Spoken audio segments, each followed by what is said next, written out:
You're right in that I have presented a number of diverse topics. This one is another one to add to that kind of diversity. And it's going to be interesting because this is not necessarily agile, my talk, but it is around perhaps business agility and how can we as colleagues, teammates, leaders, coaches, managers, whatever we might be, those in the forces perhaps, thinking about BJ, how can we work with our colleagues to be able to respond to rapid change in a fast changing world, which is something which has been very, very evident in the last 18 months. So I'm going to kick off by sharing my screen. So bear with me as I get this queued up.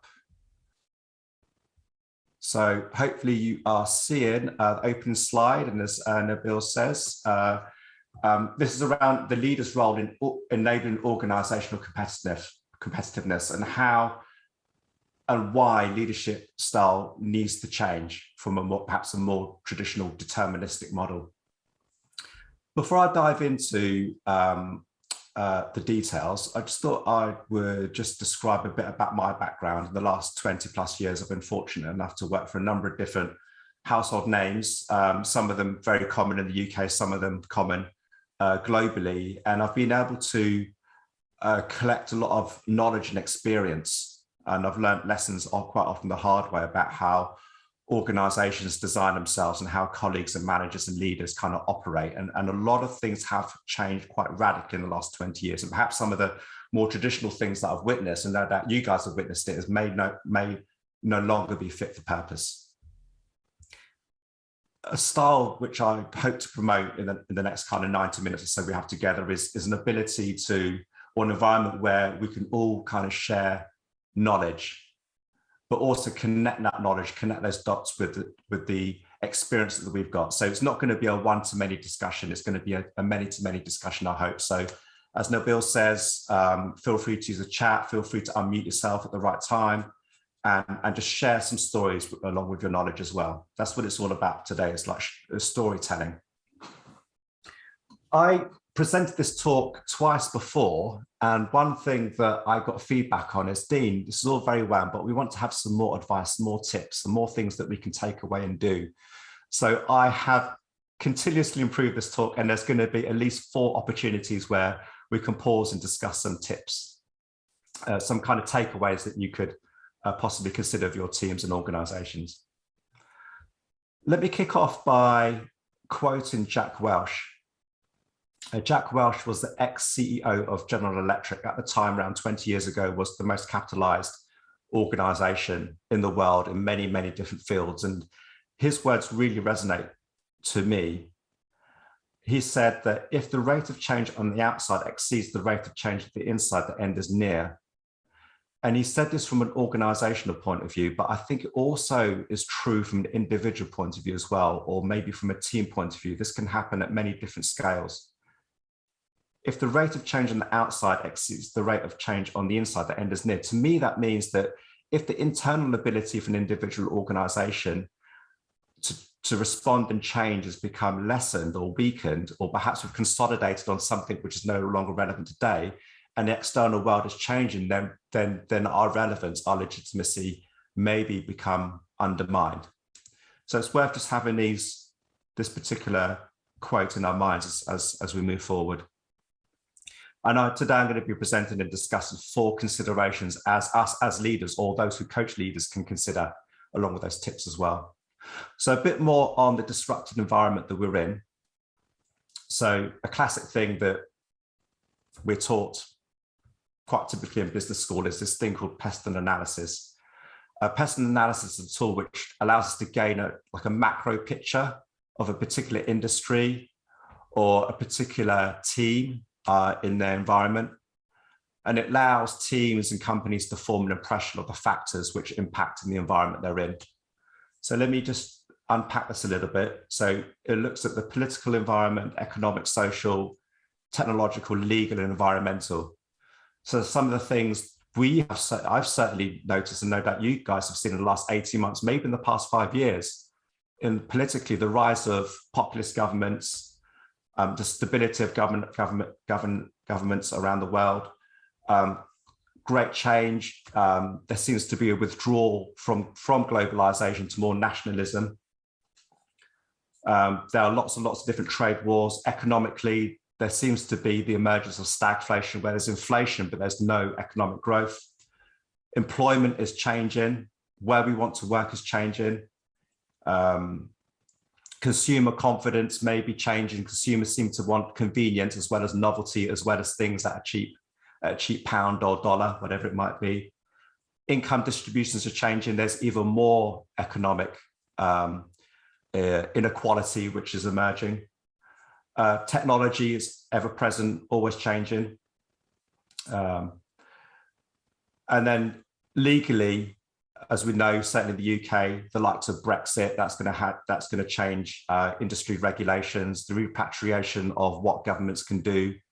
The regulations is huge, and that last one there under legal around healthcare, health policy is in the last 18 months because of the pandemic is constituting a great deal of market disruption in many different factors.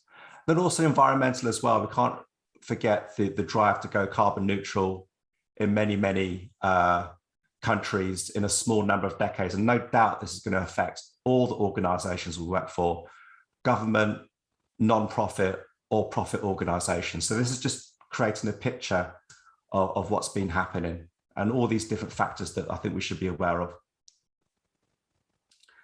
So an example of this is something that I picked up in the news quite recently. So this is a story of Morrisons. For those who are outside the UK, Morrisons is a large grocery retailer that have been operating for over 100 years.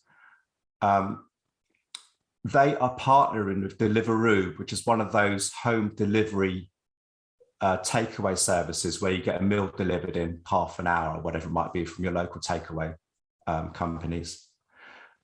What's quite interesting is they're partnering up in a really unique way where there's business model disruption happening. So normally Morrisons would be delivering goods to their end consumer in their grocery stores. They would be the grocer.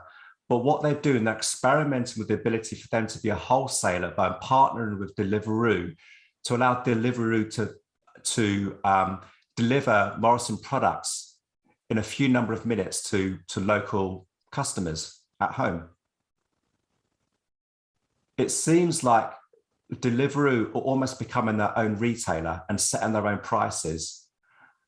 And the Morrisons behind the scenes will become a wholesaler. So again, this is quite a fundamental business model disruption. And this is just one example of thousands which are happening, which we hear about week in, week out, month in, month out. So this is just one example of how organizations rather be disruptive, they can become the disruptor, and even like long-held incumbent organizations such as Morrisons. There are many more examples of this.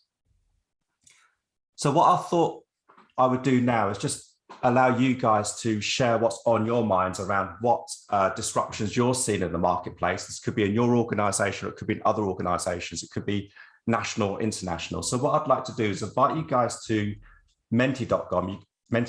You can do this on your laptops, computers, or perhaps your mobile phone. So once you get there, type in this code, 1269882. Nabil, perhaps in the chat, you could just drop that code into the chat, if that's okay. Sure thing. Thank you. And then I'll queue up the first question. Okay, let me queue up the first question. I'll just stop screen sharing. Okay. Are you seeing a question? What market disruptions are you observing? Is everyone seeing that? You're not sharing your screen just yet, Dean. Okay, once everyone goes to menti.com on their devices and type in that code, are they seeing a question? What market disruptions? If someone can unmute themselves. Yeah, I can see that. That question. Okay, so once you guys get there, there should be 3 text fields. Just whatever comes to mind, just share what market disruptions you're seeing in your team, in your organization, or perhaps outside, maybe at a national or international level. So give yourselves like a minute, just whatever comes to mind, just type them into those, one of those boxes or as many as you want. And what will be created is a word cloud. So I'm just going to share my screen to see how that word cloud is developing.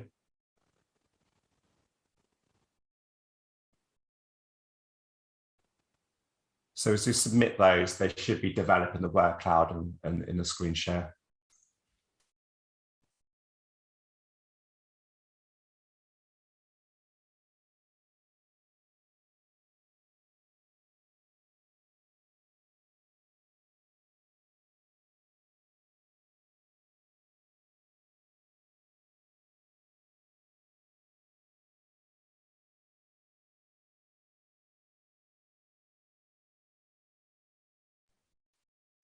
While those are coming through, I'm just looking at the chat and I see William Davidson is perhaps talking about Jack Welch. Yes, I would agree.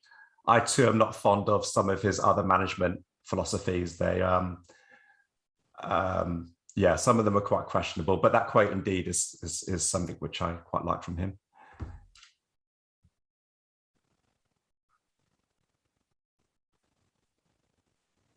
Siva, I hope your internet connection's getting better. Hopefully it's recovered itself. So what we're seeing in the word cloud are things around homeworking, uncertainty. Yeah, that's creating a lot of disruption. Education is becoming disrupted. Who wrote education? Perhaps they'll like to unmute themselves and describe how they think there's going to be disruption to education.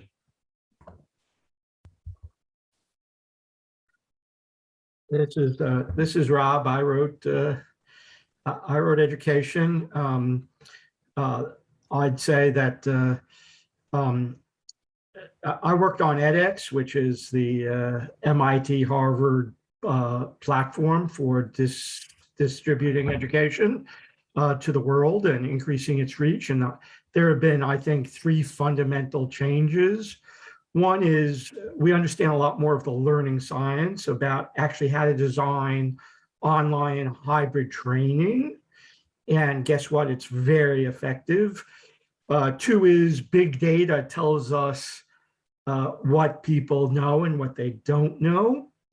And 3 is our delivery mechanisms have been transformed from the one-on-one, sage on the stage, front of the room training to a collaborative, just like what you're doing here, Dean. So yeah, no, absolutely. It's really fascinating, and the crisis that education, no doubt, has been in the past 18 months actually opens up lots of opportunities. Things which are unquestionable have now become more viable. Let's say there's more appetite for experimentation. So it's fantastic. Let's see what else there is in the word cloud. So we have eSIMs. Who wrote eSIMs? Perhaps they can share a few thoughts on that. That was me. So I'm currently working with a client that specializes in eSIMs. And for me, it just makes sense. I mean, why would you have a physical SIM in your mobile device when that technology can be digitalized? It prevents loss. You can access your SIM stuff without being near your SIM. If you lose your phone, you don't lose your SIM. So I see a lot of benefits in it. And I think there's a few challenger organizations that we'll probably be seeing more of over the next few years. And they may be becoming more and more in the individual consumer market. They're pretty big in corporations and enterprises. I'm not sure if they're they've been as disruptive in the normal consumer market, but I think they're probably a safe bet for what may be the technology of the future for SIMs. It's really interesting because there could be an enabled future where the telecom companies can be switched between very, very easily. So it's yet another factor which is diminishing the role of the telecom companies. If they haven't been diminished enough in the last 20, 25 years, you could easily switch. I guess you don't need to have to wait to get a new SIM, which is always a barrier to switch to another more competitive telecoms provider. Fascinating. Let's pick out one more. Deurbanization. Who wrote that one?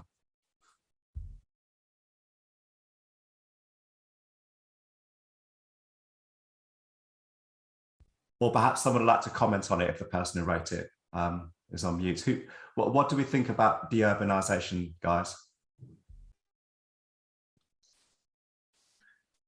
I'll take New York as a good example. High cost of real estate. And the minute the pandemic hit, a lot of people took that opportunity with the whole remote setting to move to Jersey, Connecticut, which were cheaper places to live.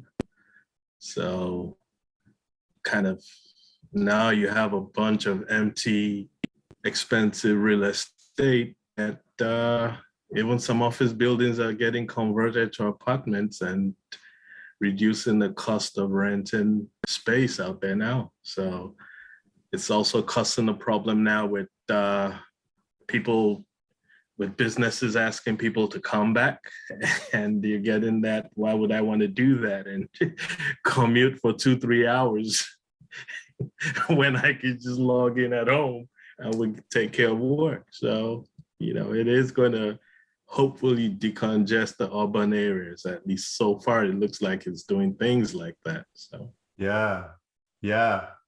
And no doubt there's going to be second, third, or fourth order effects that we just aren't going to be apparent now, but they're just going to emerge over the months and years. That, you know, the pendulum has swung so far, the genie's out of the bottle now. This is now a thing. Really fascinating. Yeah. Okay. Let's thanks everyone for populating that word cloud. Great little discussion we've had as well. So let me go back to the slides. Let's just continue now.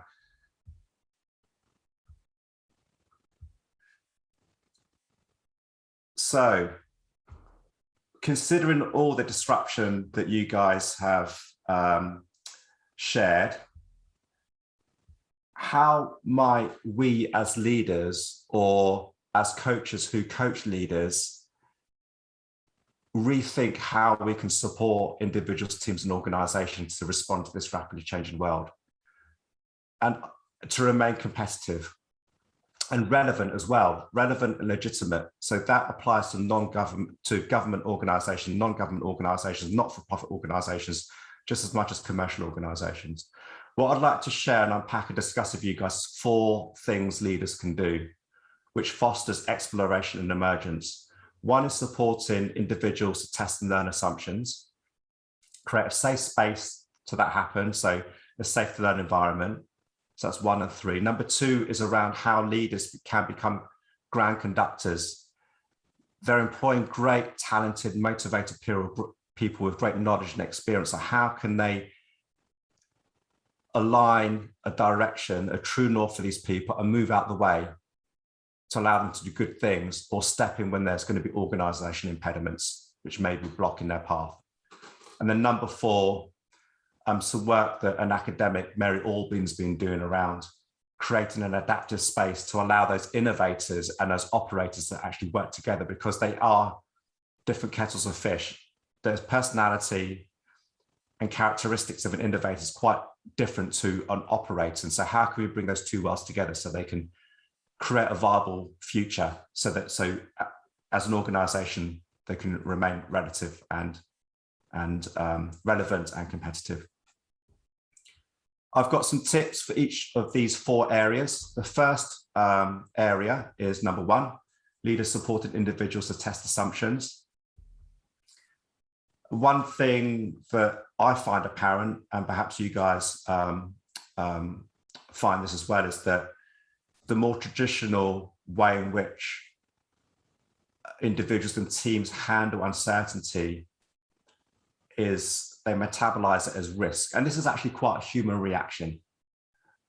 We tend to find success and exploration in our early years, and then we tend to lean on that success for perhaps a bit too long, and we find comfort in that success.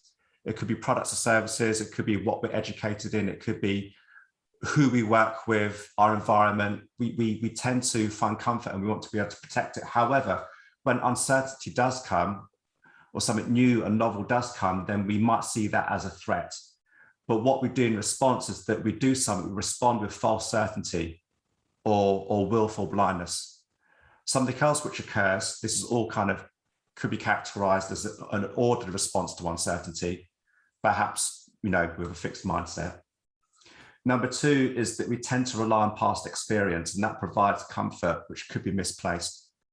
And thirdly, we tend to try and shape and take control. This is very much like the predict and control mindset. And that can create another falsehood of a deterministic outcome. And with lots of predefined steps. And we just focus our team on doing those steps with the belief it's going to get to that deterministic outcome. And even if we get there, it's going to be a good outcome. That's not going to be true in the fast changing world that we're now living in. So how can we respond? How can we coach our leaders or be even better leaders for the fast changing world? And it's one where we adopt more of an adaptive mindset, characterized by, growth rather than fixed attitude. So we need to be brave and honest and show vulnerability to say we do not understand. Let's see what we can do. So ask questions and have seek divergence, seek different opinions. And these could be from people that we tend to dismiss. These could be the whistleblowers or the dissenters. They have a story to tell. And I think we need to encourage them to find a safe space where they can listen and perhaps design some kind of experiment or something new with them. So it's a new approach to enable others to create conditions for emergence and experimentation. What would be interesting, let's just see if there's any questions on that. So I'd like to jump to Menti again. Does any of this resonate with anybody? Do you guys have any stories to tell, which may be somewhat to the left or somewhat to the right of what I'm screen sharing at the moment?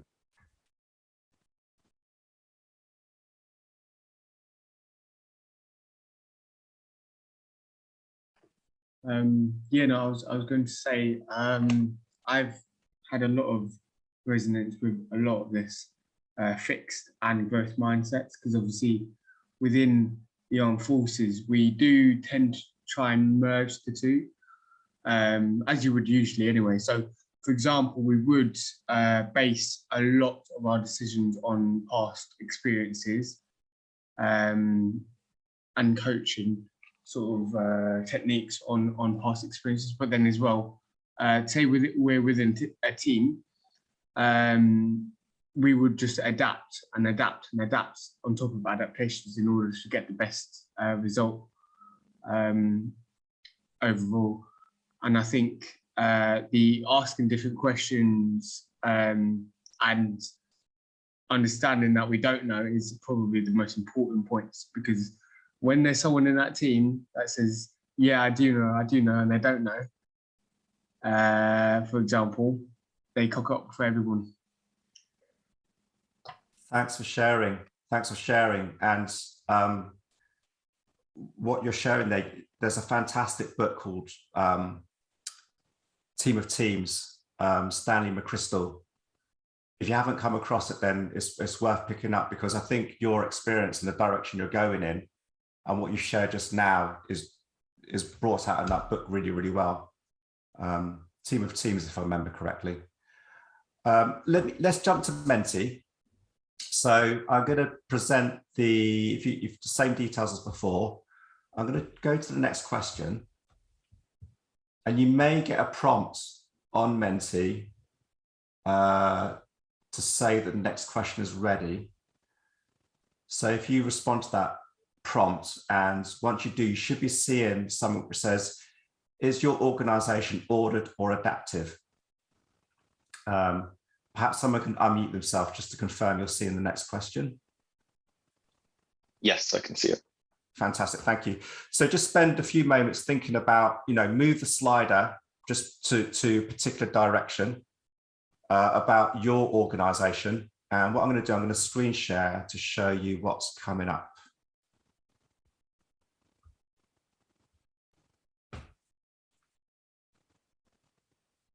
So remember, the ordered response is one, which is a fairly fixed mindset with rely on past experience. There may be willful blindness.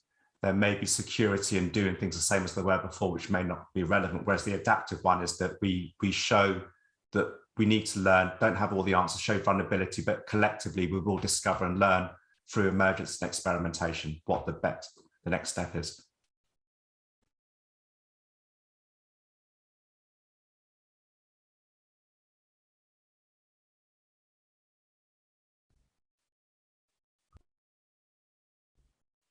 Okay, shows 11 responses so far. Let's just wait 10 more seconds, see if there's any more.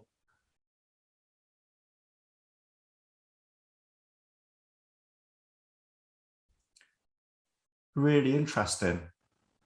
A little bit more adaptive than I thought. Obviously, this isn't totally scientific and it's like an aggregate of everyone across many different organizations. Interesting distribution as well. There seems to be a weighting in the middle. Does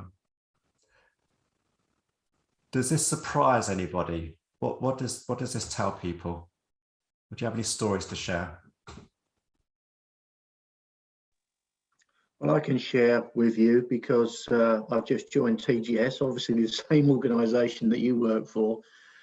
And one of the things that I'm trying to get my head around, I know you mentioned earlier about being entrenched in some of your, your experiences and everything else in the past, especially when you're at my age, and then coming into an organisation and realising that your role is to move things forward in terms of becoming more adaptive. But actually there's a lot of stuff to get round to be able to do that. So from my perspective, it's really evaluating what's entrenched and evaluating the way forward in terms to make it more adaptive. And that is not that easy, I can tell you. Yeah, I recognize that, Jake. Yeah, absolutely. There's a concept that I learned from a gentleman called Dave Snowden, who many on this call would know of. The concept that I learned from him is the phenomenon of pattern entrainment. Is that, as I mentioned earlier, we tend to seek and explore in our early years, or perhaps the early months in a new organization, and we find that success. And it's quite natural as humans or as teams and organizations to repeat that success. But then we begin to optimize that success and we begin to focus on the how and less on the why, and optimize the how, but we forget the why. And as things move on, perhaps the why changes, but we're so incentivized at maintaining and continuously improving what's successful yesterday and become pattern and trained on that, becomes less relevant for tomorrow. And tomorrow's always changing as well. So it's compounding, certainly in the last 18 months or so. Thanks for sharing. And anybody else, any kind of thoughts that come to mind?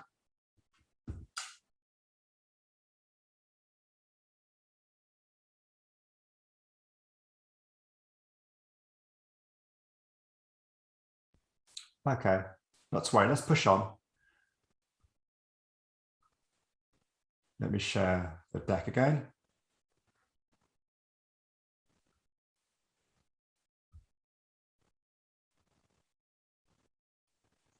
So here's the first tip.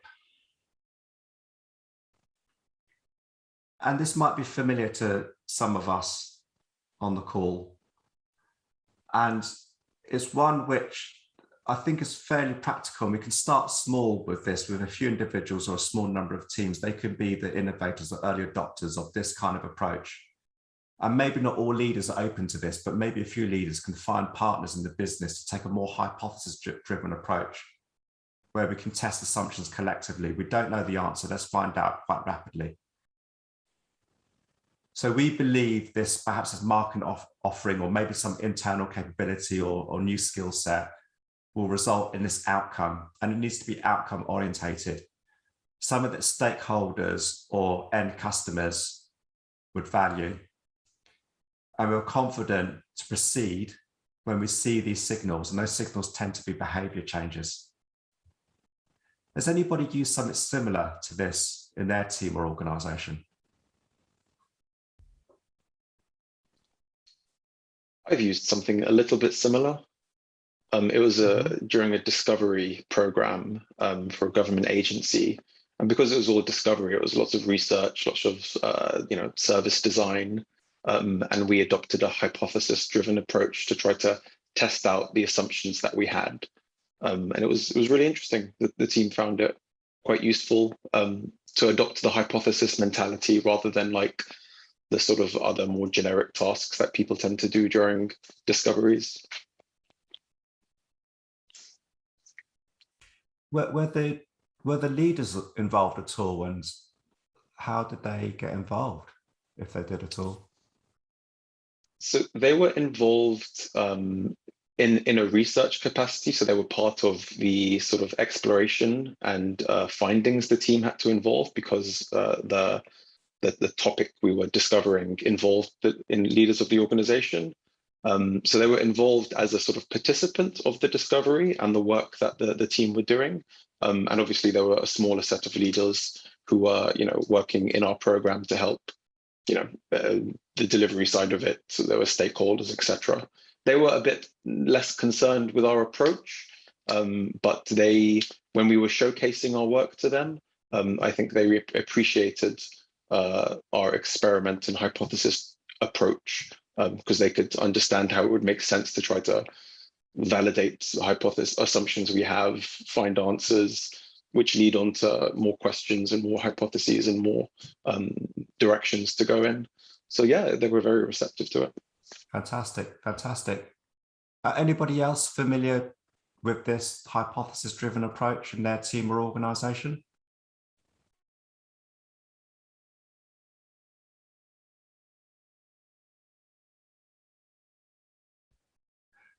One thing that I find is by co-creating this with the leaders, they're bought in and invested, particularly if it's going to help them solve their problems. But what also happens is that the leaders have the role and in fact the responsibility to support and remove the organization impediments to run this hypothesis. And so they co-create and co-own these experiments to change something internal in the organization or actually test some kind of product or service for the market. Steve's saying lean startup. Yep, lean startup is very much in the similar kind of school of thought. Steve, feel free to unmute yourself and share some thinking there, if you don't mind. I've only trained it. I've never actually used it. Mm-hmm. Yeah. So just building on your thoughts there, lean startup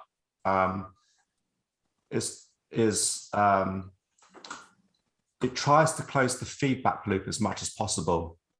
So thinking about build, measure, learn. So what do we want to learn? What's the minimum we can build? And then what do we need to measure whether we're successful or not? And with the right kind of backing, with this hypothesis-driven approach, we can actually close that loop as much as possible. And rather than do something in 12 months or 6 months, try and do something in a small number of months, or ideally a small number of days, to test and learn what the right thing to do is. I don't know who minus D is, but minus D just put their hand up. Yeah, that's me, minus D. It's actually dash D. Hello. Dash D, dash D. I was kind of comparing this to a minimalized elevator statement. That's kind of what it looks like to me. And I've tried using elevator statements, which sometimes work, and other times people try to rack their brains and can't figure out what their organization is doing. So, and that's just my 2 cents. Yeah, I like that, because this is fairly easy to memorize. You can get this on a 5x3 kind of keyboard. Yeah, I like it too. Yeah, it's nice. Yeah, cool. So this is one tip which you could consider using as a leader or those who coach leaders. That was around number 1 there, supporting individuals to test assumptions. But I'd like to move on to number 2, which is leaders acting as ground conductors. And to do so, Vijay, I'm actually going to bring in somebody else from the military for this one, David Marquet, who wrote the fantastic book Turn the Ship Around. And what he describes is, if we think about the organization, perhaps somewhat crudely, but see the organization as a pyramid structure where we have the teams and individuals at the base of the pyramid. And at the top, we have the leaders or the decision makers. What happens in a traditional organization is those at the bottom of the pyramid, the teams and individuals, are closest to the customers, and they understand the customers' wants, needs, or desires more than the leaders do. But what tends to happen is information is pushed up from the bottom of the pyramid up to a decision maker for a decision to happen, and that decision to go down through all those middle managers again to be executed by the teams and individuals. And that's wrong in so many different ways in a fast changing world. One, it removes the agency, the ability for the teams and individuals to make decisions. They're closest to the problem or opportunity. And number two, the feedback time, the loop that has to go through can take weeks. And in a fast changing world where we need to outlearn and outperform against the competition, that's just not going to cut it. And David Marquet recognizes that. Also, another bad effect of this is that sometimes information on its way up and its way down could be twisted intentionally or unintentionally.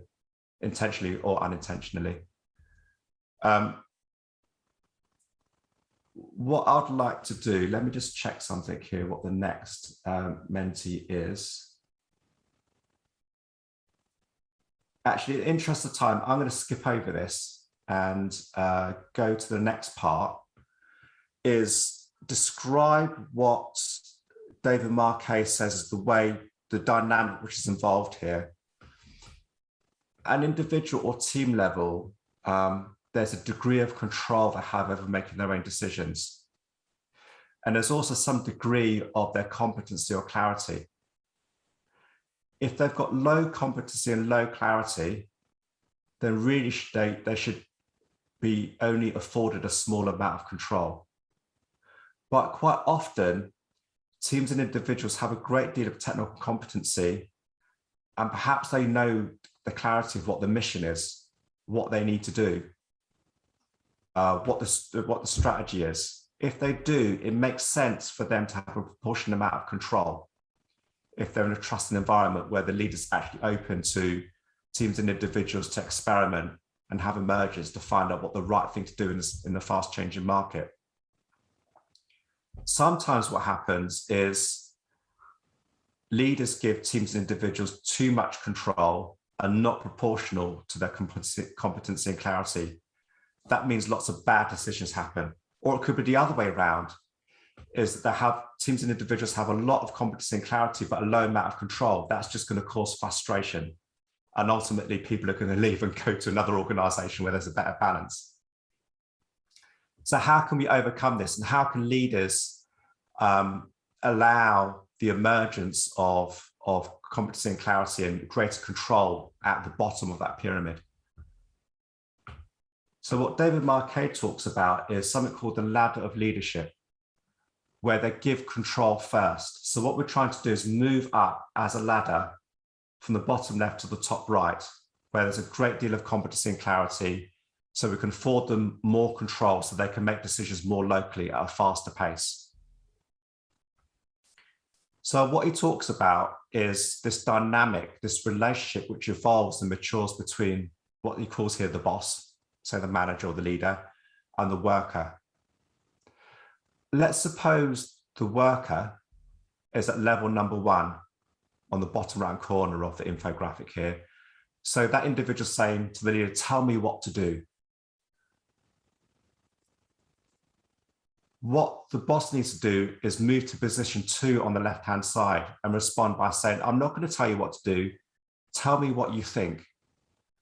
And that allows the worker to pause and reflect and say, I've never really been asked what I think before, but let me go away and think about it and go back to the manager and say, here's what I think. Fantastic. We're beginning to move up the tree where ultimately the worker shares the intent with the boss. The boss has a trust and verify relationship. They trust the worker, they're doing the right thing because they've matured to that level, and they just verify that the right thing has been done and the right outcome has been achieved. But even if the outcome hasn't been achieved, at least the worker has learned something. Okay, let me go back to number 2 here on the right-hand side. The worker says, I think this. Great, they've evolved from tell me what to do. The way the leader should respond is say, what do you recommend? You shared with me what you think. now tell me what you recommend. And the work will go away and say, I recommend this. And so incrementally over weeks and months, we're moving up, as illustrated on the left-hand side, up to a place where we're giving them more control and we're developing the workers' competency and clarity incrementally. And this is the role of the leaders, almost like a coach. I'm going to pause there to see if there's any thoughts or questions on that.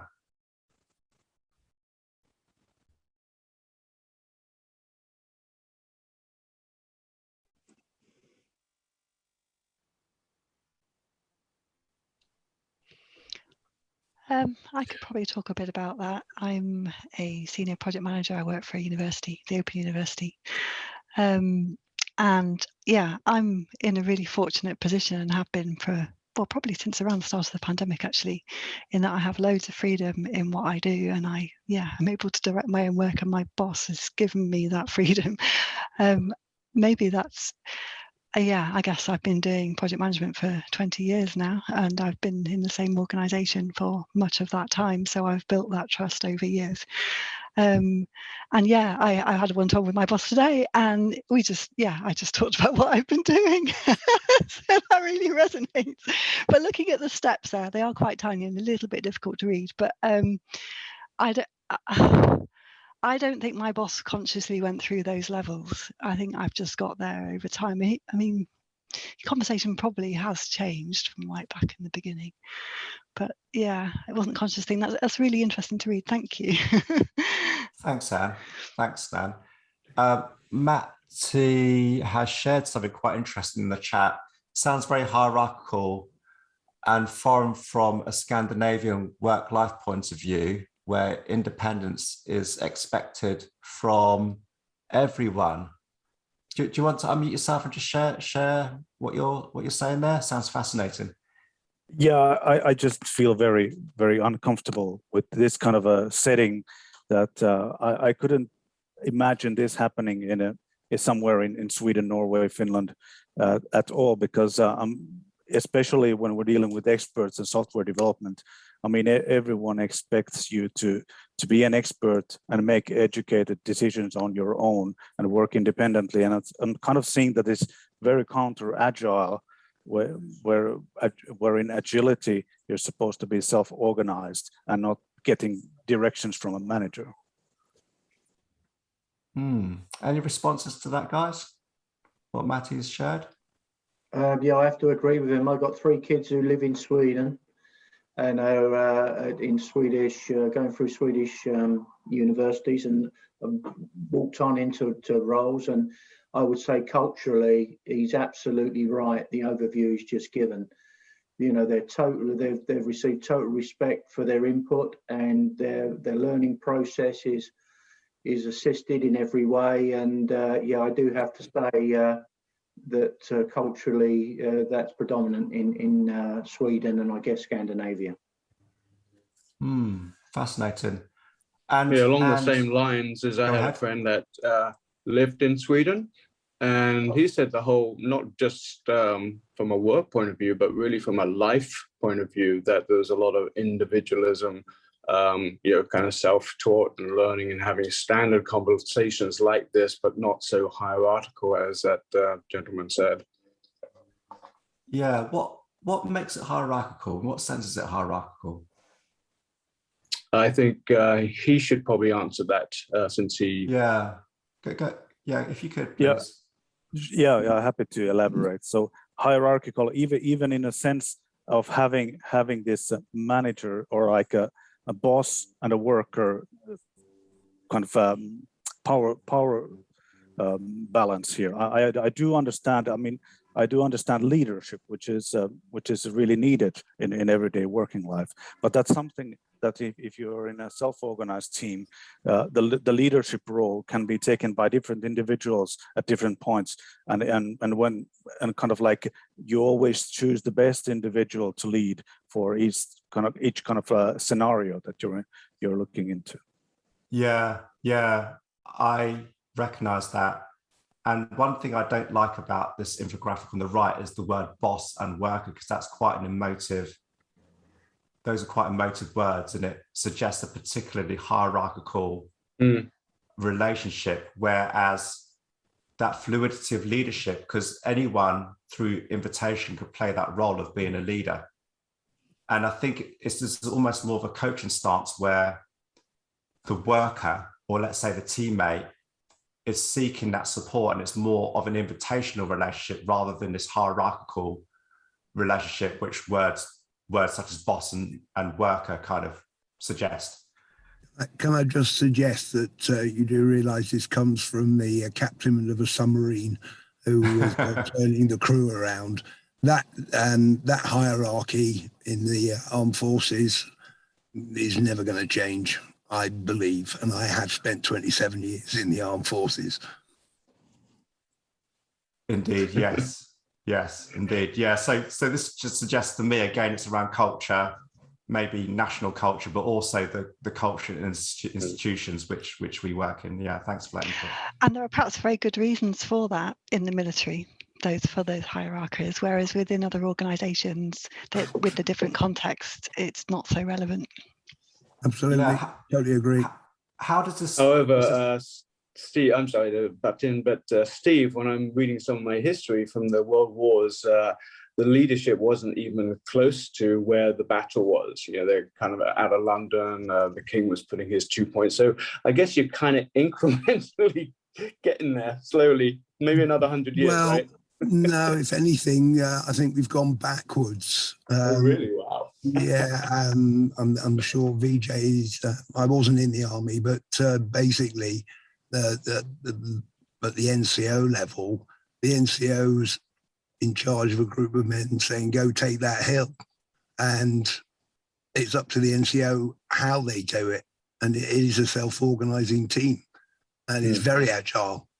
However, when you get above that level and you start talking about the higher ranks of sort of board level, if you like, equivalents, no, it's still command and control. Yeah, definitely. Fascinating. I would love to continue this conversation. It's great. Hey, Dean, can I add one more thing? Go ahead. To absolutely agree about this, the concept of agility. No, this isn't. But the conversation itself, if it was just between two people, right, within the team, absolutely agile. What this looks like to me is more just traditional management. But having the conversation, the fact that you have the conversation with traditional management is actually a step in the right direction, if any of that makes sense. It does, yes. Yeah, it does. Could I say, sorry, one thing I was going to mention, with all the, the leadership stuff and the armed forces, one thing that they have adapted, and this is going back to the adaptive growth actually, is that they've adapted and implemented different sort of different types of way of leadership. So for example, if we're within a team and for example, NCO say run up that hill, they won't just say initially run up the hill, they will actually give the opportunity to then what we call a leaderless command, where we then ask what do you recommend to the other troops. But obviously, as long as it falls within that sort of guideline of what we're expected to actually perform, we can also then implement like a less hierarchical way of then commanding. Thanks for that input. That's a story from someone who's actually boots on the ground. So that's fantastic. Thanks, BJ. Let's move on, because we've got about half an hour left. I'd like to move on to the third point around, again, remember this is all about how leadership style can change to enable teams, individuals for their organizations to respond to a rapidly changing world and how they can be competitive. Again, this is also applicable in a non-commercial environment. So this is creating a safe to learn environment. And there's going to be a bit of an exercise here. So be ready for a bit of a discussion. This graphic has been taken from some work of a gentleman called Simon Wardley. I won't dive into his work too much, but I just want to give him a name check. What we're seeing here is a spectrum. On the far left-hand side, we are seeing behaviors, activities which individuals or organizations do, which is very much around emergence, exploration, innovation, looking for many, many opportunities. Not all of those opportunities are going to be viable or have relevance. On the far right-hand side of the spectrum, we have things which are highly industrialized, highly repeatable, highly operationalized, and really stable. We're doing these day in, day out, and they were successful. They may still be successful today, but they may not be as successful tomorrow. What happens here typically, not all the time, but here's opportunities where there's continuous improvement on existing processes, market offerings, products and services. But obviously there's a degree across these two extremes, which is illustrated towards the middle of the graphic. What tends to happen, there are some activities that there's a weighting in organizations, in more traditional organizations such as Morrison's, that's been around for over 100 years, they tend to be more towards the right-hand side. They're scaling, they're sustaining, they're continuously improving, whereas the likes of Deliveroo are very much on the left-hand side. Perhaps they've got some established things which are a little bit more towards the right, but they're continuously focusing on the left-hand side. So what I'd like to do is bring in some of these organizations, ask you guys, where do you think they are today? So Deliveroo was founded in 2013, so they're only, a bit more than 7 years old, 8 years old. Where do you think they were at the beginning? Where do you think they are now? There could be in multiple places on the spectrum. So maybe someone can unmute themselves and just share where they think their journey's been in the last 8 years.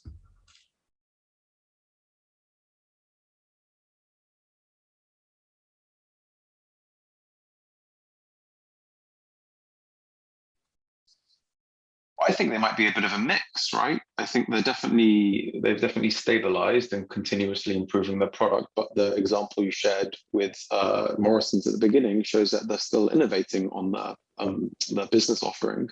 So I feel like maybe they're in a bit of a loop, or they're going, oscillating between continuous improvements and experimentation, which is a great position to be in, probably. Fantastic. Yeah, my thought is that this should actually be a circular process. It seems too linear somehow. Yeah, you can be in multiple places at the same time. So to that point, and perhaps to Nabil's point, perhaps they have some market offerings which are more towards the right, but they're continuously exploring the stuff on the left as well, such as that partnership with Morrison's. So let me bring Morrison's on board here. Where do you think they were in 1899? I think both of them were generally startups, right? So Deliveroo, starts up, and when you start up, you're basically agile at that point, and probably the same with Morrison's, but with a little bit more structure.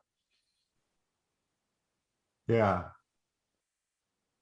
Because all businesses have to innovate, and the ones that disappear fairly quickly clearly haven't found their market, right?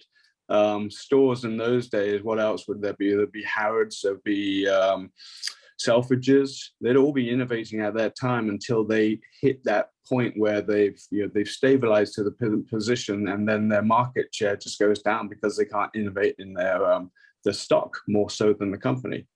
Yeah, I think you're right, Dashti. And I also think that Deliveroo, I think all the companies, with the exception of those that want to truly be similar to, say, Spotify, are going to get to that point where they stabilize, and that they're going to be structured again, and the top half is still going to be the top half, and the bottom half is still going to be the bottom half. So I think really the agility will be permitted, let's use that word, below top management and probably middle management. So I don't think, as much as I love where we're going, I don't think it's going to get to the point where the whole company is going to adjust to it. That's my personal opinion. Okay. What about everyone? Where's Morrison's now with this particular case study? What's the balance across this spectrum? What are they trying to do?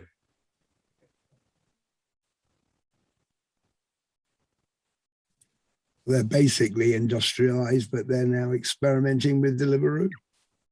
Mm-hmm.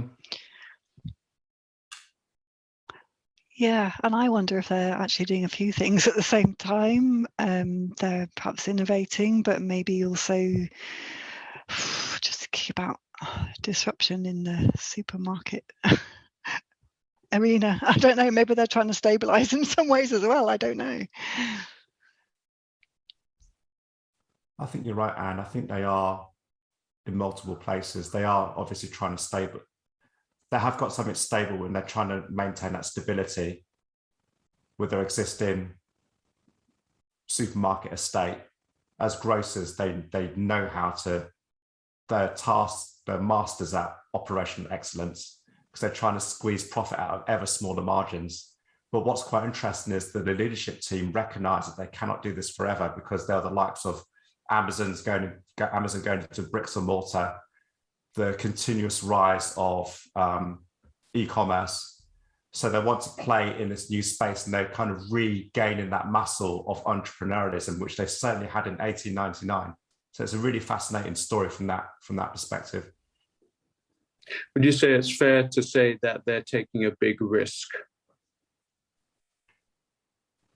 I think, yes, they are taking a risk, but it seems like it's a risk they're willing to stomach. And if it fails, they haven't banked the farm on it. They haven't bet the farm on it. Mm-hmm. And Yeah, if it is going to fail, it's going to fail pretty fast. Yeah, I suspect they're managing that risk really, really carefully, and they're keeping their risk impact radius fairly small, really, in the scheme of things. It would be interesting to know how much of this is driven by because they got recently taken over by an American PE firm, weren't they?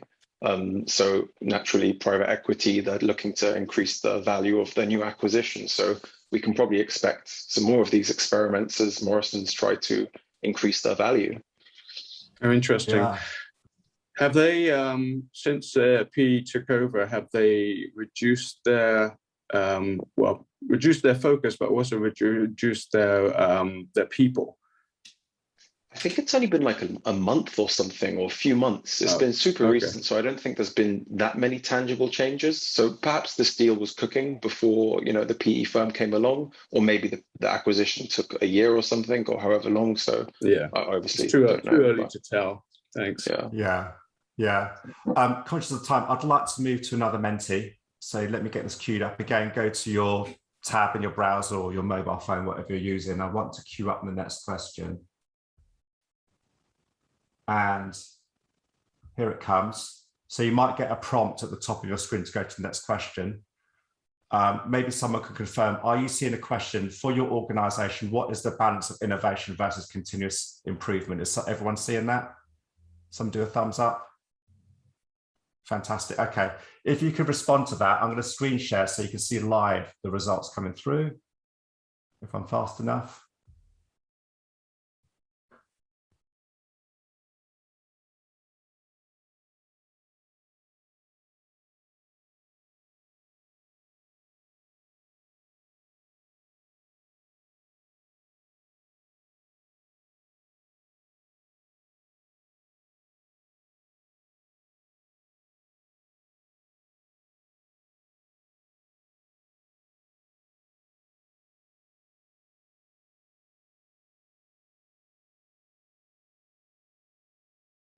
Got 7 responses. Come on, let's get a couple more.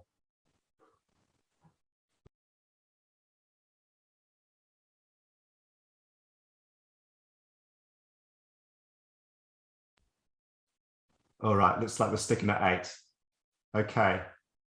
Looking at that distribution, I know, again, this is an aggregate, it's not very scientific, but what does this tell people? What do we get from this?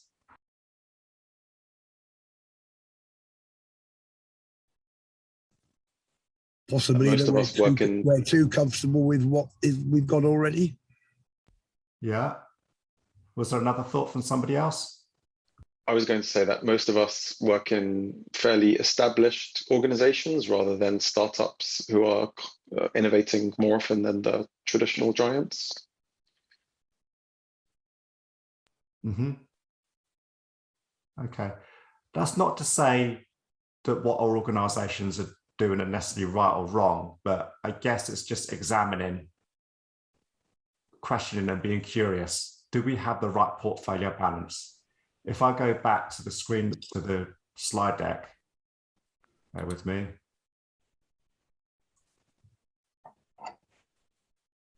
I need to queue up the slides again.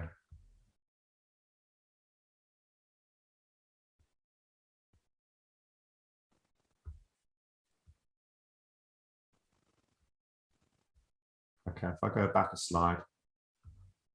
I mean, what one simple exercise that leaders could do is just map out their activities on this spectrum and then just pause, reflect and say, what stories does this tell?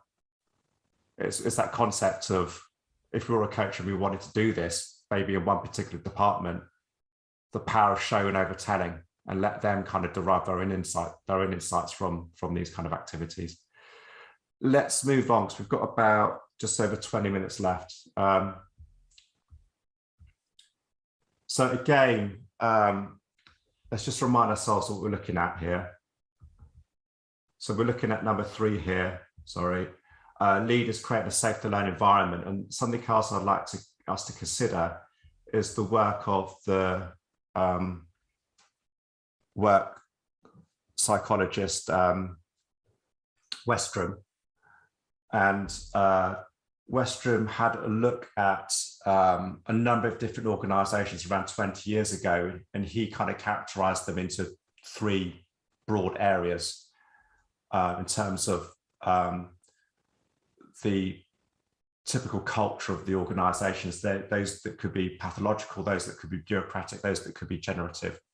So pathological ones, which are fairly power orientated. There's lots of individual, perhaps infighting, everyone's out for themselves. There's really, really low coordination. Bureaucratic ones are kind of power orientated. There's a modest amount of collaboration. Messages are ignored. Whereas the generative ones are ones which are highly performant. There's a high degree of collaboration. And my personal favorite here is bridging, encouraged between different silos or different departments. There's someone there who's able to bridge and create conversations and emergence and experimentation between different silos. I just want to tell you a story of NASA and how NASA started off as a highly generative organization. If you know your history with the Mercury and Apollo programs, those manned space programs, they're an environment which is highly generative. Managers and engineers spoke on a daily basis with their counterparts in different fields. If there were silos, those silos didn't really exist practically, because there was lots of bridge and lots of exchange of ideas, lots of exploration and emergence. And that led to some kind of historical successes. But as the years and decades ticked on, they moved more towards a bureaucratic organization where responsibilities are narrowed into silos. There wasn't a lot of bridging. It was tolerated or even discouraged.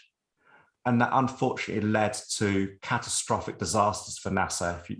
If people old enough would remember 1986 with the Challenger disaster, which was caused by the booster rockets to the side of the shuttle when it launched. A sealant called the O-ring lost its integrity because they launched a shuttle on a morning which was very, very cold. But the engineers who were looking after that sealant around the O-ring boosters were desperately trying to tell management and leadership team, do not launch on this morning. We haven't tested on the morning, which is so cold. But because messengers weren't really tolerated, they were a bureaucratic organization, it led to these catastrophic disasters.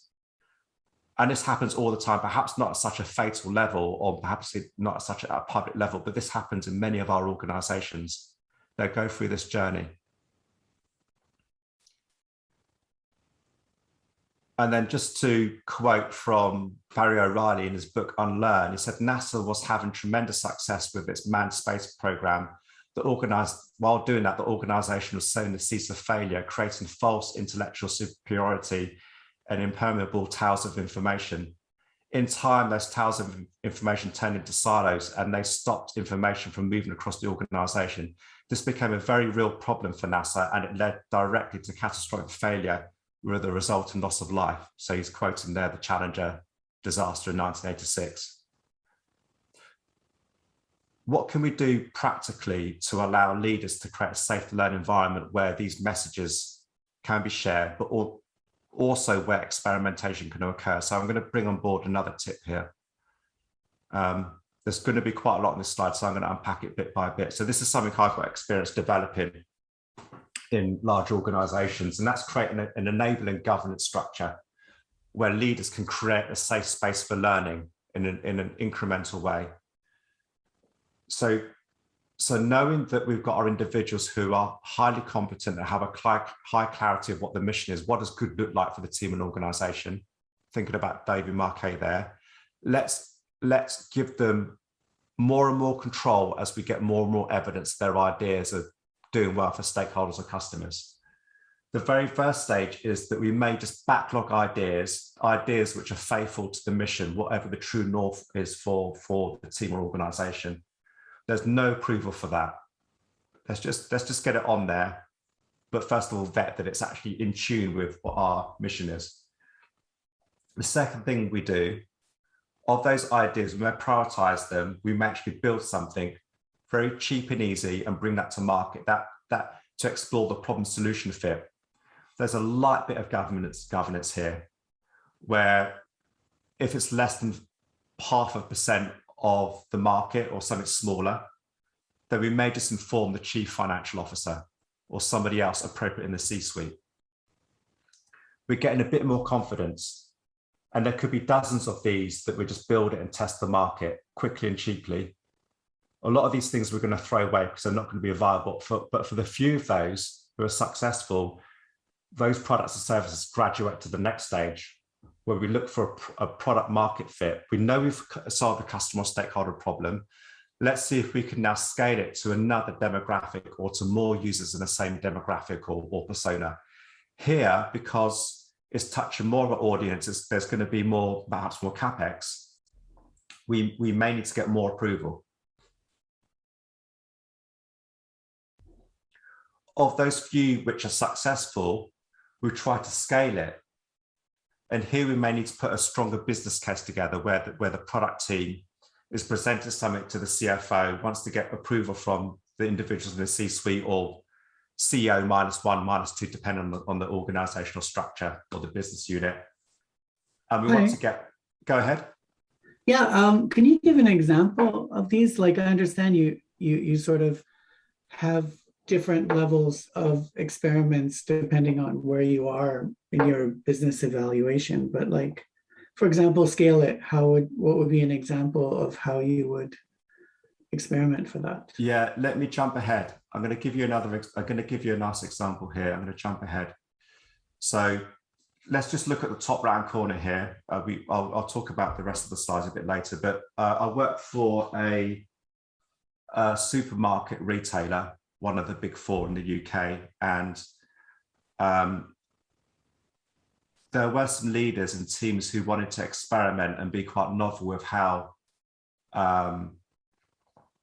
customers can get a better experience with the products that they buy in the store. We run lots and lots of experiments, but one experiment that we wanted to try really quickly was allowing customers to use their smartphones, in this case an iPhone, to scan the barcodes of different products, use Apple Pay to make the purchase, put those items in the bag and simply walk out the store.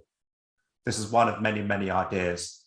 And we went through that supportive governance process to give the teams some amount of money and some backing, but protected by this concept of limited liability. So what that means is we wanted to limit them within some guardrails where they can explore different ideas. And those limited liabilities was that we only wanted to work in 3 stores for 2 weeks on a small number of products and with a small budget. So here we've backed up the idea. We know that the customer has a problem. We want to improve the customer satisfaction. We want to work with a small number of customers in a small number of stores for a small duration of time. and this is one of many ideas, and this one was the one that kind of graduated through those stages, and it's now scaled. And this is actually something which is really successful now for this particular grocer, this particular supermarket. Dean, quick question. Sure. What was the question? Yeah, so empowerment here, this is a good example. My question to you is, how did you empower the people working at the store, management to well, and clearly getting rid of the cash registers? How did you empower them? We hand-picked individuals from the organisations who were naturally entrepreneurial and innovative, and they were mavericks. Not everyone has that counter characteristic. And we also handpicked the leadership team, and the CEO handpicked the head of transformation. And she was an absolute force of nature. And she worked with these teams to actually run these experiments and gave these teams air cover that those skeptics and those area managers who would have shut down this experiment. So these guys were naturally innovative and very, very experimental, but in those guardrails of a small amount of time, a small budget, a small number of products in a small number of stores, and let's come back with the information. So that doesn't really answer the question, does it? So the people actually working the store, this is what I'm not hearing, weren't really empowered. It was just another group coming in. So we spoke, what we did on the team, we had ex-store managers, and they know store managers. So we identified 3 store managers who were actually really open to this idea. And they knew the colleagues in the store would also be open to experimenting this idea. So we designed this experiment with those individuals in the store as well. Thank you, that's better, thanks. No problem.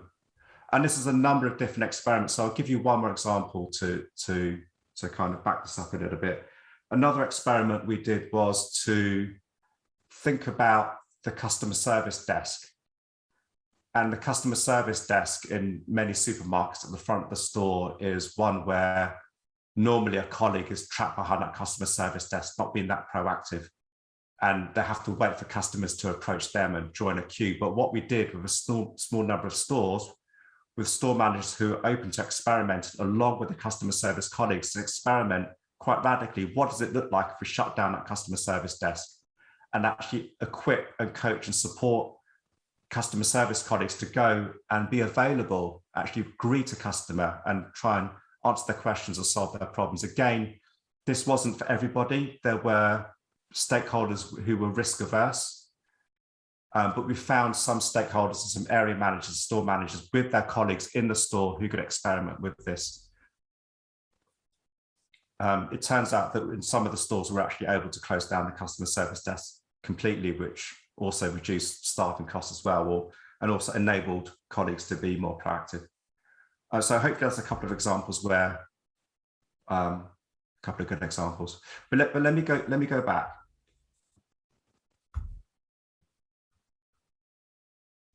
So this is a couple of ideas I've shared, which goes through this supported governance process where we have the right level of governance, the right level of backing from leaders to identify the things for experimentation and emergence, which are right for the market, right for the customers. Let me move on to the final one. We've got about 5 minutes left.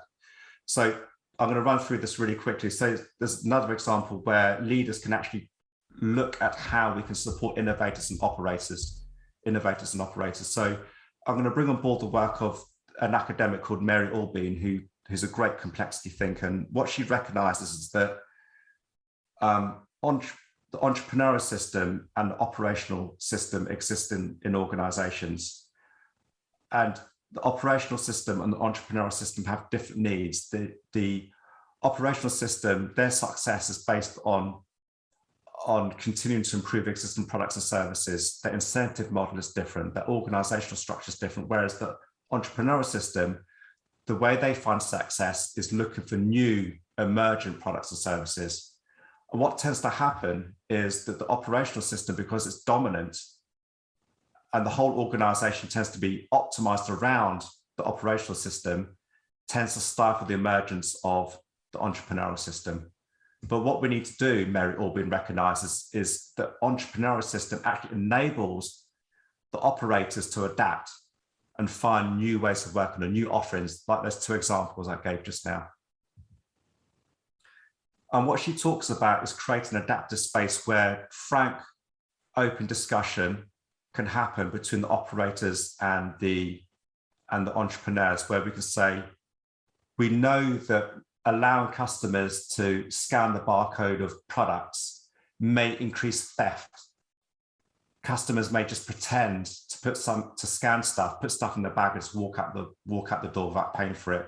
So let's design an experiment with those people who are afraid that theft may increase in this adaptive space, and run some experiments, such as the one I just gave a moment ago. I'm going to jump ahead a little bit because I know we've only got a few minutes and I wanted to leave some time for Q&A. I'm going to jump over this Menti. Just a final tip, I'm only going to say this in like 30 seconds, but what we need to do is look for those individuals who are able to bridge those 2 different worlds. So the example I just gave is look for individuals who naturally can bring together those worlds of the innovators and operators to create this adaptive space where they can listen to each other's concerns and hopes and create some experiments which can go through that supported governance structure to find the few which are going to be successful.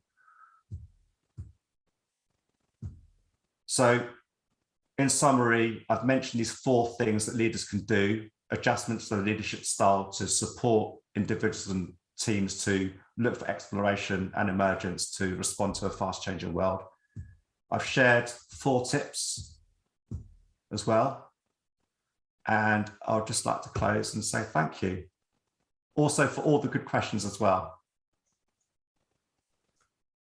Thank you so much, Dean. Guys, please unmute and help me give Dean a round of applause. It's a lot easier in person, but... That was great, Dean. Thank you. Thanks, Phil. Thank you. We do have a few minutes left, so perhaps if anyone has a question for Dean. A quick one, sorry, about the product. Are you sharing the deck or not? I will be, yes. Okay. And I'll share the link on the meetup page as well of where the deck can be found. Nice, appreciated. Any other questions for Dean, perhaps? Go on, Patrick. I saw you unmute yourself there for a second. I have a question. I'll throw one in just for the That fun was of it. to clap and cheer you for a good presentation. Thanks a lot. Thanks. You're welcome. So that going back to what I was saying about the elevator statement, if we look at your hypothesis driven, that looks like it's specific. Is it specifically to products, to projects, or is it something that can be used for the organization at a high level when they're looking at their organization and what the organization does? Yes, what do you think about that? I really think it could be for the latter as well. It could be done at all kinds of levels: organizational design, testing policies, testing a new governance structure. Absolutely, I think it's a really flexible tool. Yeah, when I bring in the elevator statement, it seems, I always found that it's, as much as they try, they can't really define what their organization does. And this is not in all cases, but the majority. So I just find that kind of odd that they don't know what they're doing. So this might be a better way to kind of suss that out. Yeah, I think you're right, because it does, because we can memorize it and it should be inspirational and motivational. We can always check ourselves. Are we still orientated towards that North Star ambition, that true north? And if we can, it's a lot easier to remember this than some intranet page or something which has been stuck on the wall as a poster. Yeah. Really appreciate it, Dean. Thank you very much. Thank you.